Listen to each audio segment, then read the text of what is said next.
시와 수필과 음악과 박희옥과 함께하고 계십니다.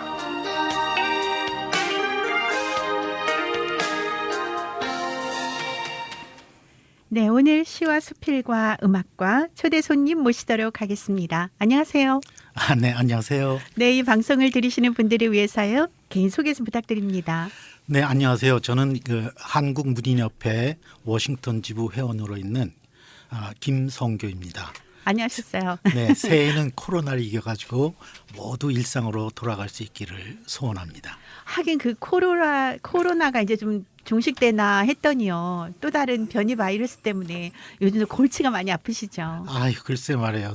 이제 정말 이제는 끝나야 하는. 그러게요. 이제 마스크 합니다. 좀 벗었나 했더니만 다시 또 이제 겹겹이로 써야 될 것 같습니다. 네.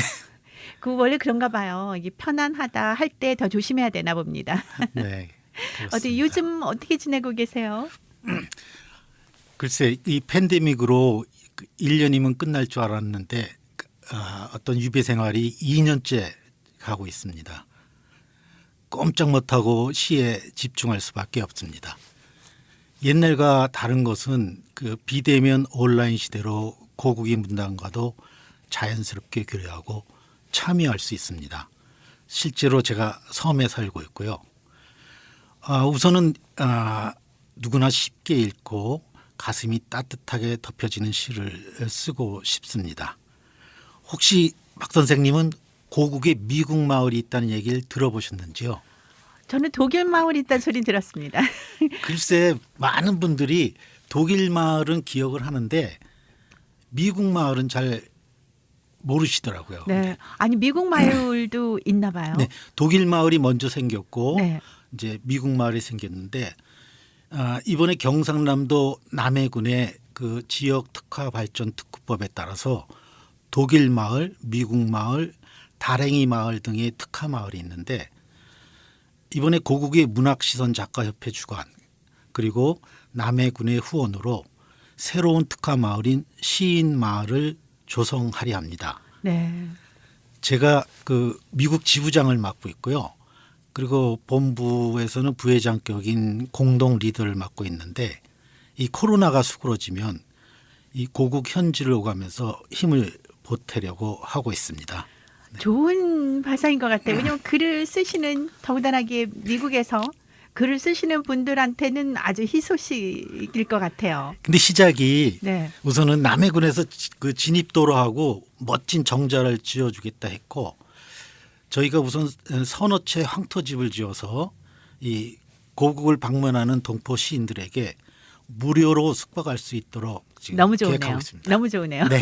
왜냐하면요, 미국에서 오래 사신 분들은 이제 한국에 가더라도 그 친척집에 있기도 그렇고 그래서 요즘 에어비앤비 많이 이용하시거든요. 네. 근데 딱 좋네요. 근데 네. 거기는 시인만 들어가는 데인가요? 우선은 이제 이 문인협회 소속 이렇게 좋네요. 아유, 좋은 일 하고 계십니다. 하긴 이 코비드가 뭐 사람들은 이제 뭐 힘들다, 뭐 어렵다라고 하지만 그 와중에 이번 기회에 더 오히려 발전할 수 있고 도약할 수 있는 계기로 삼으시는 분들도 많이 계시는데 그중에 바로 시인이나 또 글 그런 쓰시는 것 분들이 같아요. 아닌가 그런 것 싶어요. 같아요. 네. 어떠세요? 새해가 되니까 새해 인사 많이 받으시죠? 네. 올해 우리 김성교님의 목표라고 할까요? 어떤 게 있을까요? 우선은 이제 방금 전에 말씀드렸지만은 제가 여기 미국에 오기 전에 그 건설회사에 종사를 했었거든요. 그래서 이제 그 시인마을 조성하는데 적극적으로 참여를 하고 그렇게 하려고 하고 있습니다. 그러시군요. 아마 이제 글을 쓰시는 문인들한테는 정말로 희소식이 아닐까 싶습니다. 네, 그러길 바랍니다. 네. 자, 오늘 시와 수필과 음악과 우리 김성교 시인 모시고 이야기를 나누고 있습니다. 이 방송은 유튜브로도 함께 방송이 되고 있습니다. 자, 우리 김성교님 요즘 뭐 코비드 때문에 갇혀 있는 와중에서 그 창작 활동을 왕성하게 하셨잖아요. 네. 오늘 이 시간을 통해서요. 그동안 활동하신 시 소개를 부탁드립니다. 제일 처음 어느 시 준비하셨어요? 네, 아무래도 새해를 맞았으니까 새해 시를 소개하겠습니다. 먼저. 네, 먼저 낭송을 부탁드립니다. 새해 이제 헌해를 묻을 시간이다.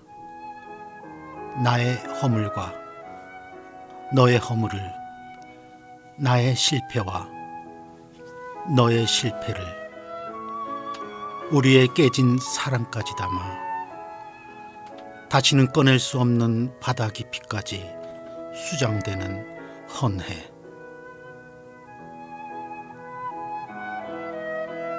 이제 새해를 맞을 시간이다. 그 사이 1억 5천만 킬로미터를 달려온 새해의 수고. 다시 결심을 하라고, 다시 꿈을 가지라고. 다시 태어난 것은 아니지만 처음같이 다시 시작하라고 온 새해. 잘 들었습니다.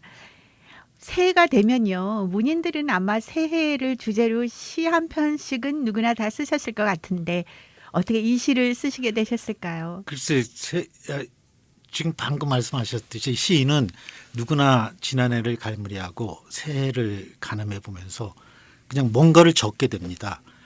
시가 되는 것은 나중 일이고, 이 특별하게 팬데믹으로 고통스러웠던 2021년을 영원히 잊고 싶습니다. 그렇군요. 근데요, 잊어서도 안 될 것 같아요. 왜냐하면 과거의 어떤 어려움이라도 그게 있어야 오늘이 되고 그것들이 모여서 우리의 미래가 되는 거 아닐까요? 근데 그런데 좀 시간이 한참 지난 후에는 추억이 될 수 있을지 몰라도 작년에 너무 그 힘든 기억이 아직도 남아 있는 것 같아요. 그러셨군요. 네. 그 쓸데없는 고민은, 또 쓸데없는 어려움은 하나님의 본심이 아니시다라고 하시더라고요.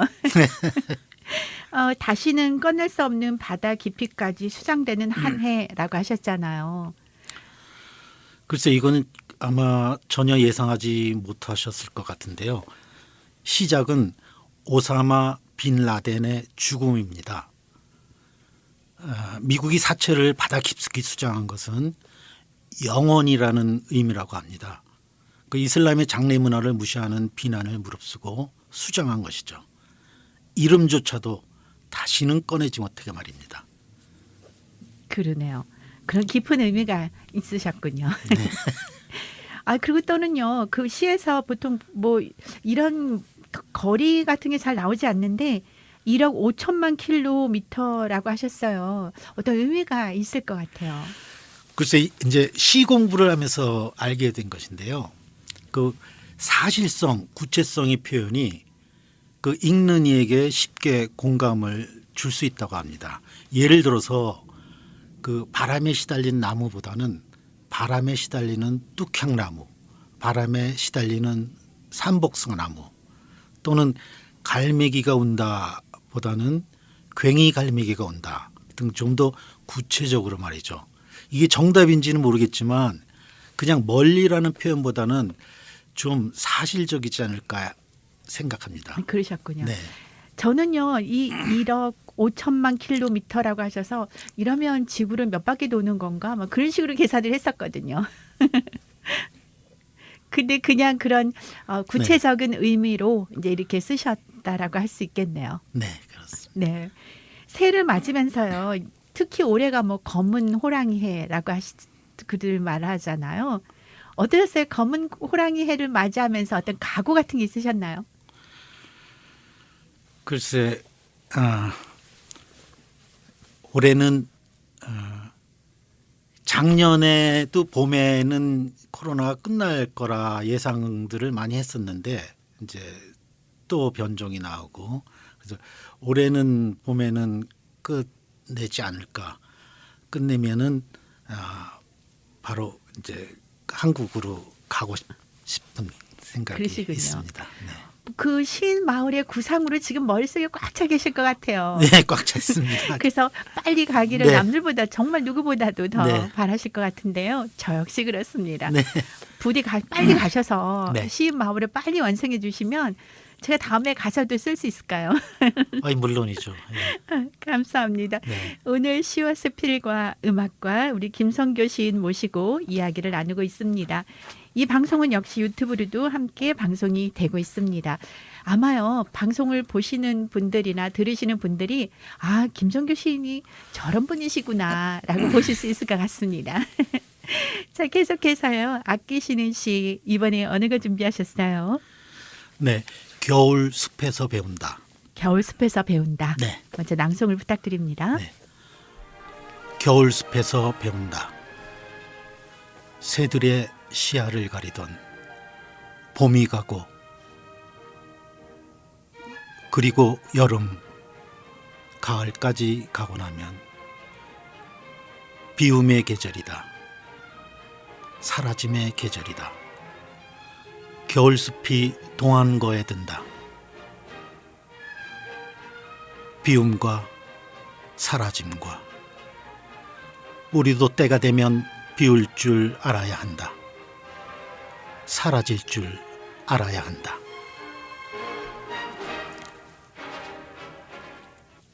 잘 들었습니다.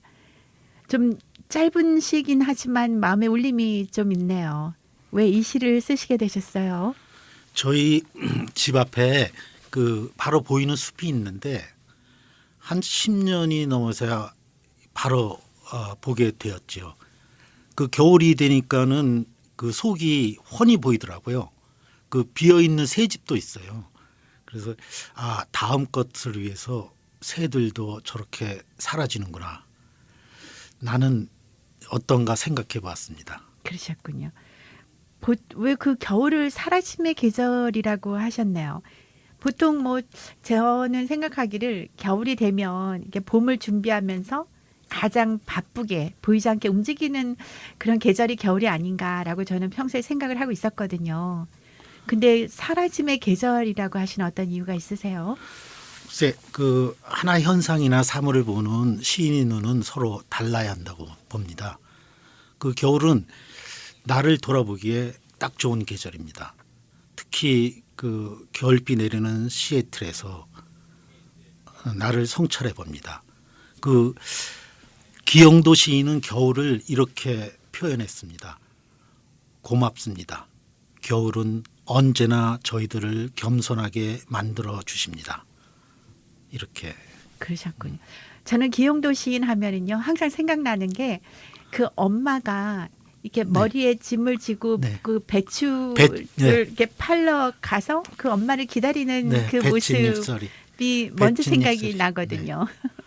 근데 그렇게 멋진 말도 하셨네요. 이 유년의 기억이라든가 뭐 그러셨군요. 그렇게 말씀하셨어요. 저는요, 제가 이 방송을 진행하면서 정말로 제가 보람 있고 가장 좋을 때가 바로 이런 때요. 네. 제가 세상에 있는 좋은 시들을 다 할 수가 없잖아요. 제가 아는 거는 정말 부분인데 이렇게 연사분들께서 좋은 글을 또 다시 한번 소개를 시켜주셔서 오늘 같은 날도 제가 기영도 시인 하면 딱 배추밖에 생각이 안 났었거든요. 근데 또 다른 좋은 글도 있으셨네요. 저도 한번 가서 기영도 시인의 시를 한번 다시 한번 볼 기회가 생긴 것 같아요.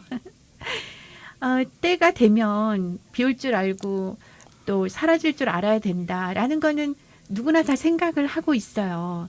그래야 왜 비워야 채워진다라는 말도 있으니까요. 또 비울 만큼 채워진다라는 말도 있잖아요. 근데 왜 이렇게 힘든지 모르겠어요. 어때 김성규님은 이제 시에서는 때가 되면 비올 줄 알고 사라질 줄 알아야 된다라고 하시는데 어떠십니까? 근데 이 나이쯤 되면은 채우기 위해서 비우는 게 아니라 정말 다 비워서 가는 것이죠. 그러니까 마지막까지 다 비우는 것.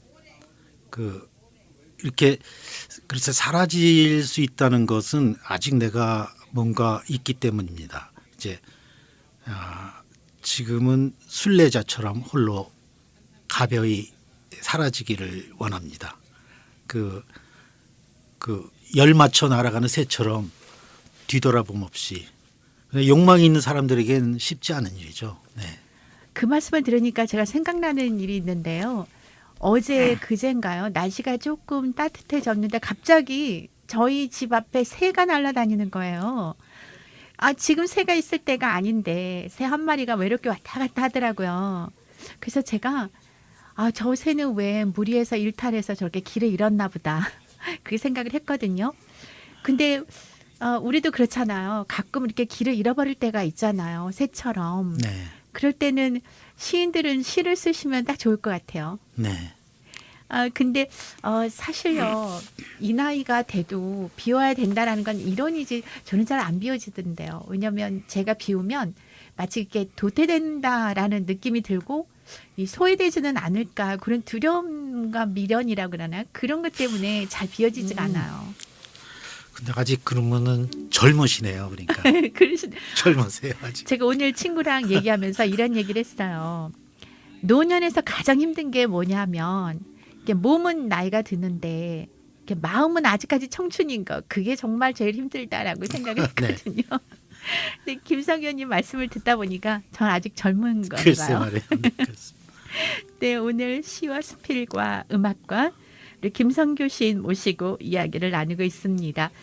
자, 계속해서요. 아끼시는 시 이번에 어느 거 준비하셨어요? 네, 1977년 겨울인 1977년 겨울 어떤 의미가 있을 것 같은데요. 네. 먼저 낭송을 부탁드립니다. 1977년 겨울 몹시도 추운 저녁 라디오에서 곧 중대 발표가 있을 것 같은지 거리의 차들은 빠르게 집으로 가고 사람들은 따스한 군고구마처럼 갈 길을 간다. 나도 갈 길을 가야 하는데 누군가 집에서 울고 있다. 달빛에 눈이 부시고 하늘을 볼 염치도 없어 발끝으로 떨어지는 울음을 샌다. 어둠이 삼켜버린 검정색 남아있는 것이 별로 없다. 비틀린 하루 더듬더듬 걷다가 앉았다가 뒹굴다가 꿈을 이룬 사람들이 모이는 공원으로 갔다. 언제부터인가 집이 없는 사람들은 저녁이 되면 공원으로 갔다. 마치 갈 길이 있는 사람처럼 보였다. 누군가처럼 공원 벤치에 앉으니 해프게 눈물이 났다. 구겨지는 신문지처럼 쓱 소리나게 울었다. 하늘에서 팽개쳐진 깨진 별 하나 떨어졌다. 잘 들었습니다. 왜 이 시를 쓰시게 되셨을까요? 제가 쓴 시를 수없이 읽어봅니다. 그 일기장 같고 자서전 같아요. 어떤 기억은 드라마 같이 극적이기도 하고 그때는 몰랐던 것, 그 몰라서 잘못했던 것, 그 처음 쓴 시를 퇴거하듯이 잘못 그려진 그 유화 그림에 덧칠을 하듯이 빼고 더하고 해서 바로잡고 싶기도 합니다. 짐작하셨는지 모르겠지만 이 시는 대학 입시에 떨어진 날 밤의 기억입니다. 다소 설익은 문장이더라도 이런 서술적 서정시에 진심이 담기면 공감을 가지게 된다고 봅니다. 그러고 보면 시도 오래된 흑백 사진처럼 사실성이 있는 기록 예술입니다. 손안의 컴퓨터 시대에 그 벽보에 붙은 합격자 명단 앞에서 희비가 교체되는 그 순간들, 한 장의 그리운 사진입니다. 그러시군요. 저는 이제 뺑뺑이 일기예요. 뺑뺑이 일기인데 저도 일기입니다. 그래서 뭐 계속 시험은 그냥 대학 입시 한 번이죠. 그때 연합고사라고 저희는 그때 그랬었어요. 그래서 이제 학교에 가서 부모님 커다란 종이에다가 이름이 다 있잖아요. 네. 그 손가락으로 이렇게 해가면서 네, 그때 뭐 1차, 맞아요. 2차 뭐 이렇게 했던 기억이 나네요. 찾다가 이렇게 보다가 없으면 자꾸 찾아봐도 네. 아니 왜 없지? 기억이 아주 그냥 가슴이. 그러대요. 그 종이 한 장 차에서 인생이 왔다 갔다 했은 그런 시절도 있었는데요. 지금보다는 그래도 그때가 저희는 더 훨씬 더 낭만이 있었던 것 같아요. 네. 물론 누군가에게는 아픈 기억이겠지만 이제 곧 지나가니까 말입니다. 이 1977년 겨울이라고 특별히 이렇게 연도를 붙이셔서 하신 어떤 이유가 있으실 것 같아요. 아니 그러니까 77년 겨울이 그 고등학교 졸업을 하고 대학 입시 시험을 본 해고 그렇죠. 재수에 들어간 해가 들어간 해죠. 저는요 그 당시에 공원하면 파고다 공원이 생각이 나거든요. 근데 이상한 게요 그 파고다 공원이 오랫동안 마음속에 남았어요. 그 왠지 파고다 공원 하면 좀 외로운 장소 같다라는 그런 생각이 들었거든요. 근데 여기서 말하는 공원이 바로 그 파고다 공원인가요? 아니요, 저는 그 남산공원으로 갔어요. 그러셨군요. 네, 무척 추웠고 아무 사람도 없었습니다. 네. 근데 아마 그때는 파고다 공원이 24시간 그 개방이 안 됐던 것 같은데 네, 확실한 거 모르겠지만 왜 그러면 제가 그 재수 시절이니까 재수 시절에 종로 2가 학원 골목에 있으니까는 그때 늦은 시간에 아마 파고다 공원 앞에서 누굴 만나면은 아마 문이 닫혀 있던 기억이 있었거든요. 그러셨군요. 네. 저는요 그냥 공원 하면 딱 파고다 공원만 생각이 나요. 이 팔각정에 네. 그 나이 드신 분들 모여서 담배 피시고 장기 두시고 그랬잖아요.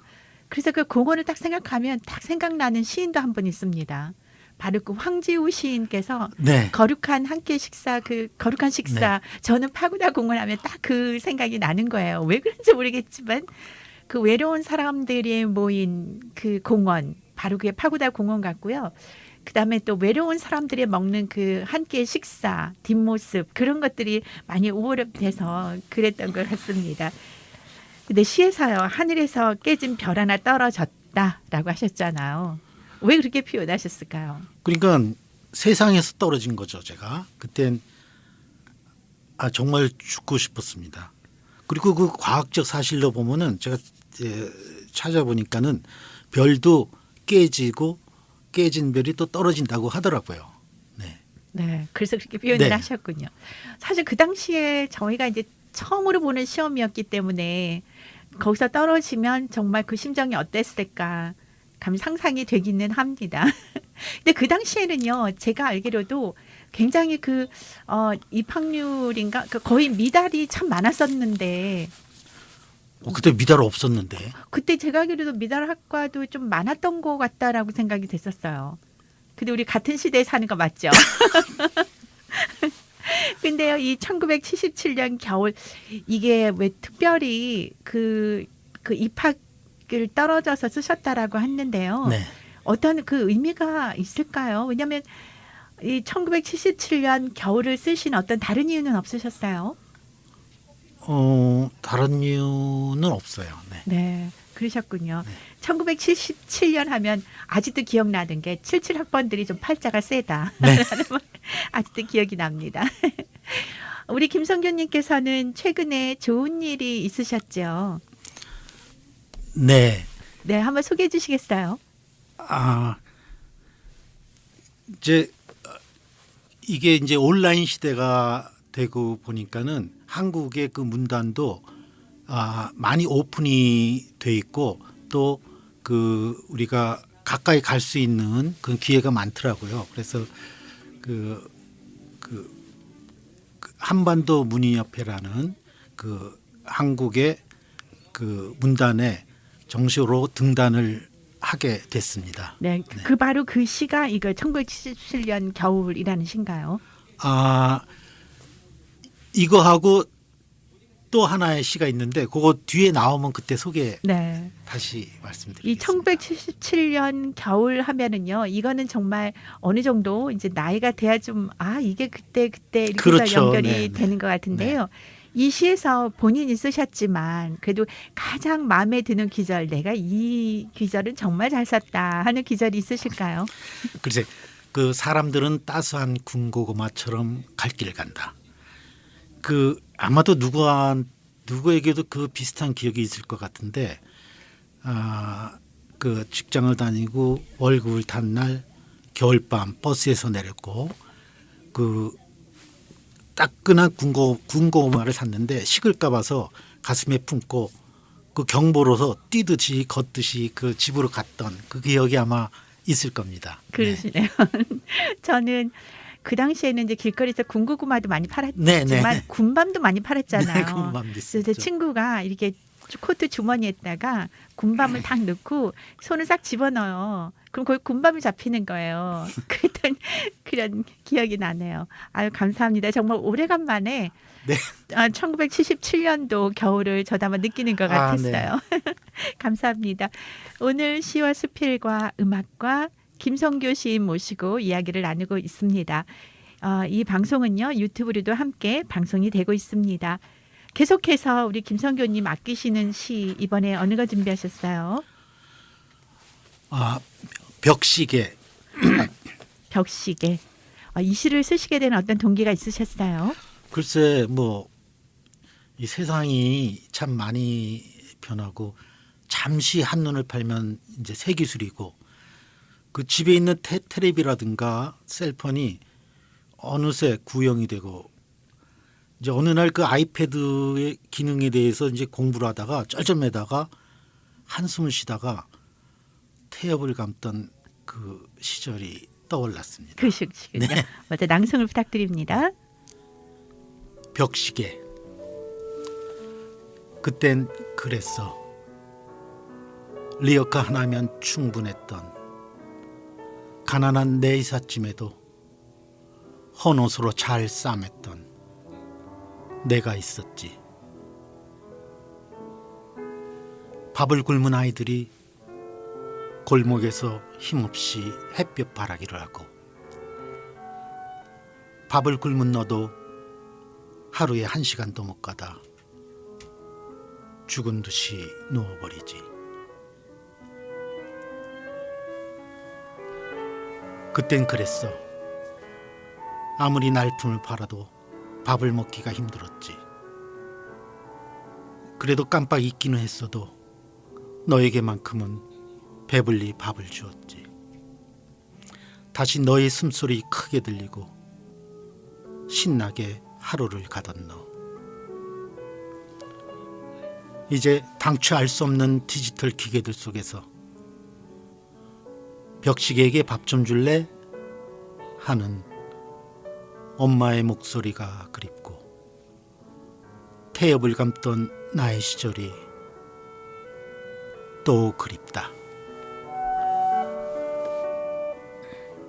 잘 들었습니다.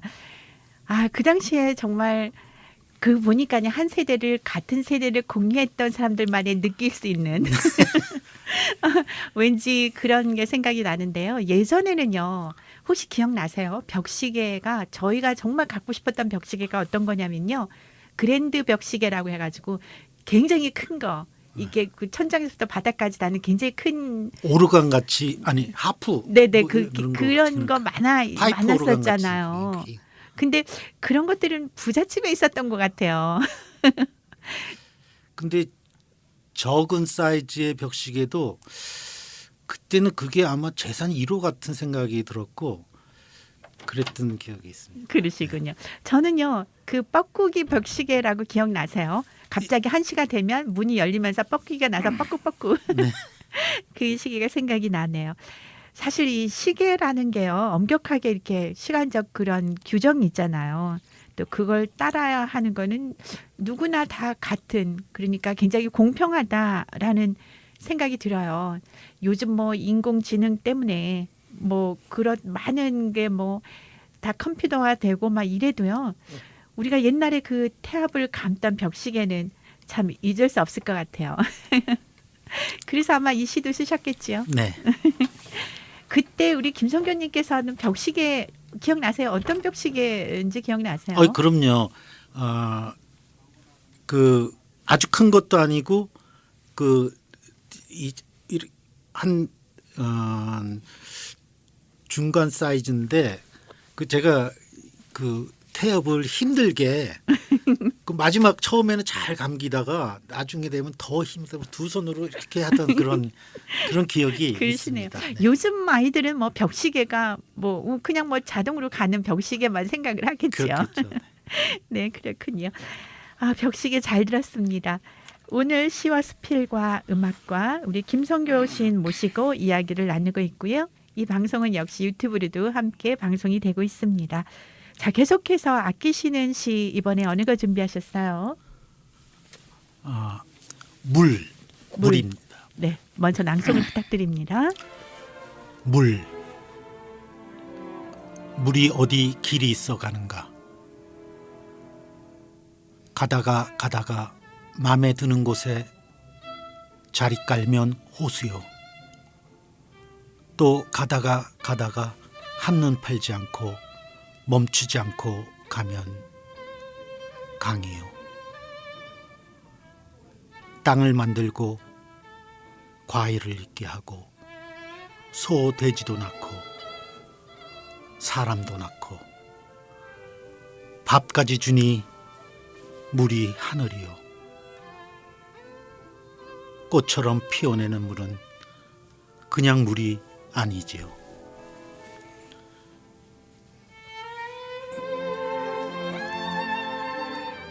잘 들었습니다. 물. 왜 이 시를 쓰시게 되셨을까요? 네, 아까 한반도 문인협회에서 픽업한 시인데요. 그 문학 박사이자 그 교원대 교수이신 성기조 심사위원께서 그 물이라는 시를 픽업해 주셨고, 주신 심사평을 보면 오랜 삶의 뒷곁에서 혼자 통곡할 수밖에 없는 고난과 고뇌 속에서 어느 순간 깨닫게 되는 존재론적 시이며 자신도 몰랐던 자신의 모습을 발견하는 것이라고 하셨습니다. 부끄럽게도 짧은 시보다도 더 현란한 심사평입니다. 사실 공모에 제출된 5편의 시 중 끄트머리에 넣을 만큼 너무 싱거운 시가 아닌가 염려했었습니다.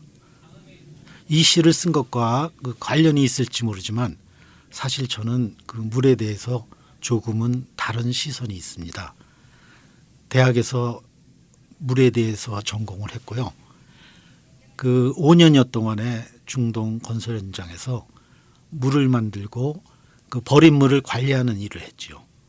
그 사막에 물을 만들어 놓으면 사람이 모이고 고양이, 개들도 모이고 그늘도 생기고 하더군요. 그렇군요. 물이 있어서 또 물을 중심으로 이렇게 사회가 형성이 되곤 하잖아요. 네, 예전에 제가 이제 사극을 좋아하거든요. 그래서 어느 드라마에서 보면 물을 찾아서 무리를 끌고 거기서 타운을 만들더라고요. 물이 사실 우리는 뭐 흔하게 물을 마시고 그러기 때문에 물이 귀한지는 모르는데요. 중동 지역에 있어서 물은 정말 굉장히 귀한 거죠. 그때 그 중동에서 땅을 파고 막 그 네. 파이프를 신고 그랬던 게 한참일 때가 있었어요. 그때 중동에서 그 일을 네. 하셨었군요. 보통 물을 보면 좀 물을 이렇게 낭비한다고 하나 그런 거 보면 좀 마음이 좀 짠하시겠어요. 그 제가 그 어떤 시에서 물 위에 떠 있는 사막이라고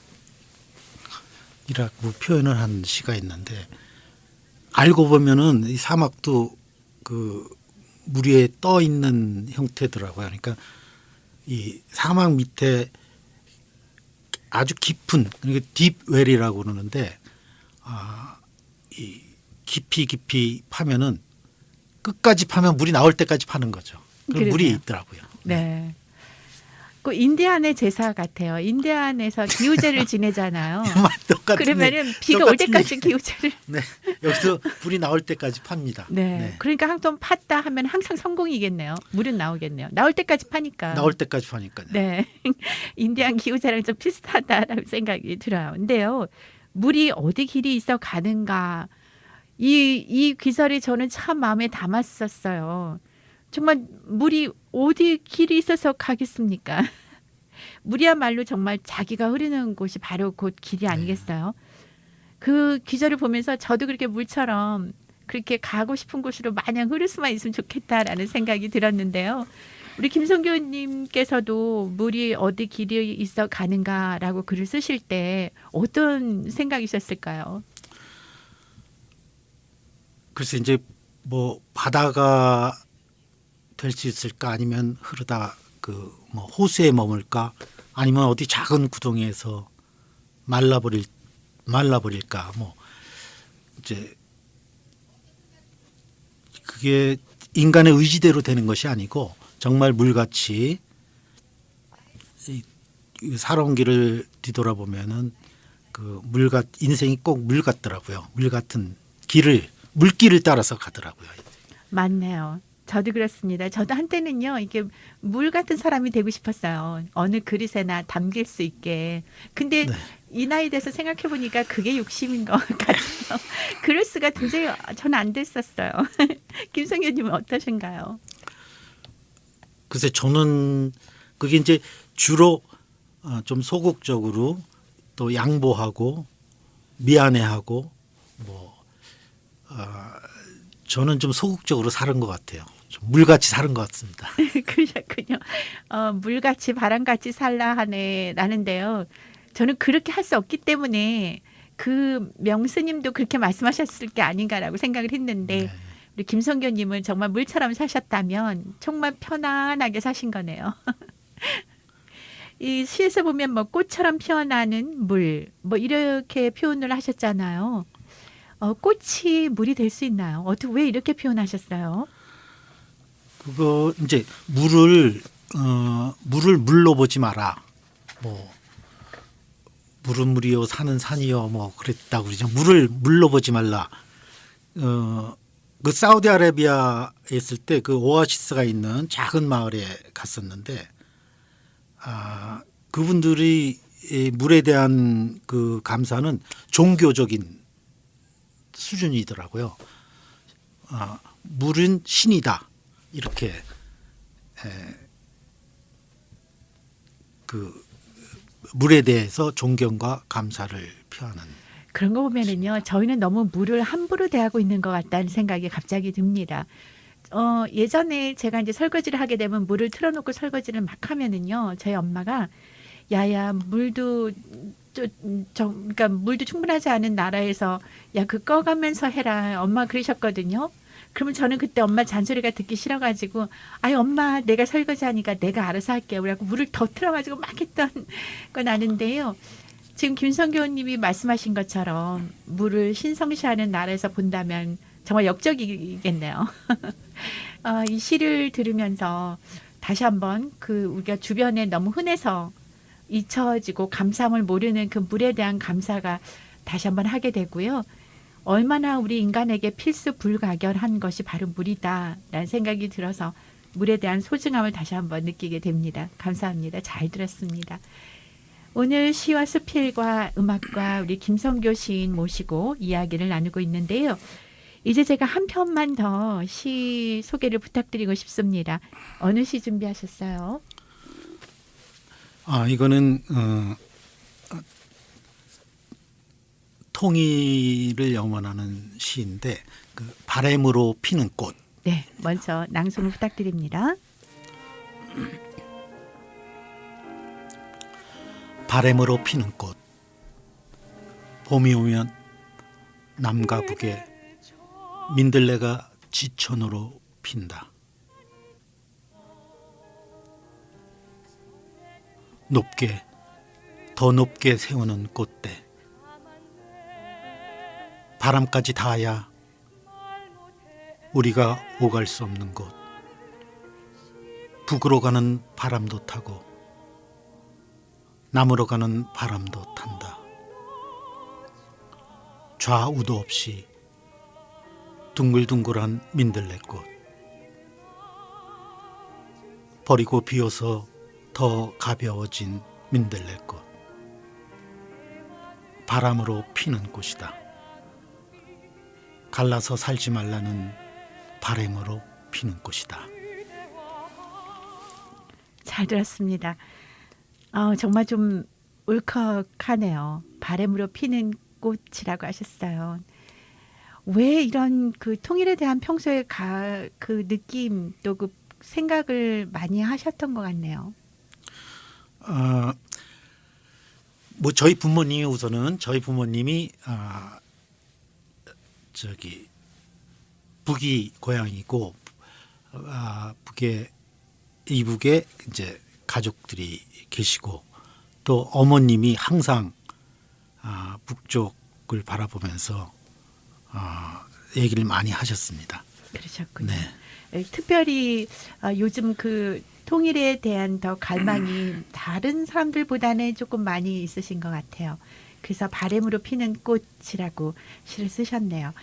시에서 보면 그 민들레 꽃이 나오잖아요. 사실 그 민들레 꽃이 모양 때문인지 많은 시인들이 민들레를 소재로 해서 시를 다 한 편씩은 가지고 있으리라 생각이 되는데요. 그만큼 뭐 아름답고 또 우리 인간에게 있어서 많이 쓰임새가 있잖아요. 뭐 잎에서부터 뭐 꽃에서부터 뿌리까지 버릴 게 없는 게 민들레 꽃이잖아요. 네. 그런데요.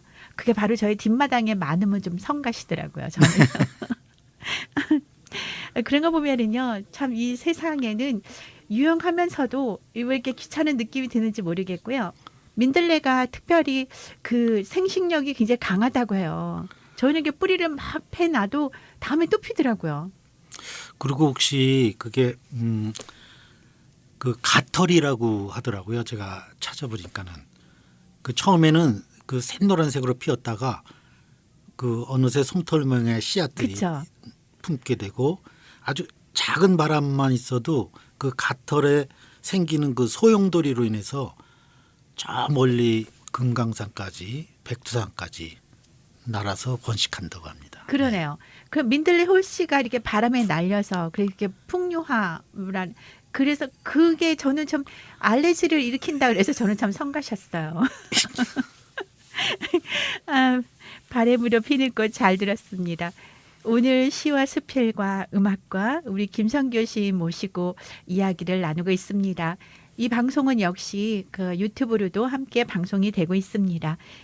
오늘 정말 많은 시 중에서요. 참 마음에 울리는 시들이 참 많아서 좀 더 시간이 가는 게 너무 좀 아쉬웠어요. 근데 벌써 저희가 정해진 시간이 있는지라 다음을 또 기약하기로 하겠습니다. 네, 끝으로요. 우리 김성교 시인께서 이 방송을 들으시는 분들께 인사도 나눠주시고요. 그리고 또 앞으로의 계획도 다시 한번 말씀을 주시면서 방송을 마칠까 합니다. 네. 전 세계에서 그 시인이 가장 많은 나라가 한국이랍니다. 그 어쩌면 전 세계 시인 수보다도 한국의 시인이 더 많다고 해요. 이거는 저 섬진강 시인인 김용택님이 어느 강연에서 하신 말씀인데요. 지금은 시 소비자보다도 시의 생산자가 더 많다고 해요. 혹시라도 저 자신도 그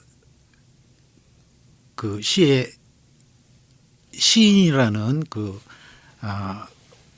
변두리에서 어슬렁대다가 많은 그런 시인이 되지 않을까 그 염려를 하고 있습니다. 다시 한번 그 마음을 다지면서 좀 더 따뜻하고 그런 시를 쓰고 싶습니다. 네, 감사합니다. 저는 이제 제 바람이요. 저뿐만이 아니라 이 워싱턴 주에서 글을 쓰는 모든 분들의 바람이 아닐까 싶은데요. 빨리 그 시인 마을이 완성이 돼서 항상 갈 수 있으면 참 좋겠다라고 생각이 네. 됩니다. 앞으로 우리 김성교님 시작 활동 많이 기대하겠습니다. 네, 네, 감사합니다. 감사합니다. 오늘 시와 수필과 음악과 우리 김성교 시인 모시고 이야기를 나눴고요. 저는 박희옥이었습니다.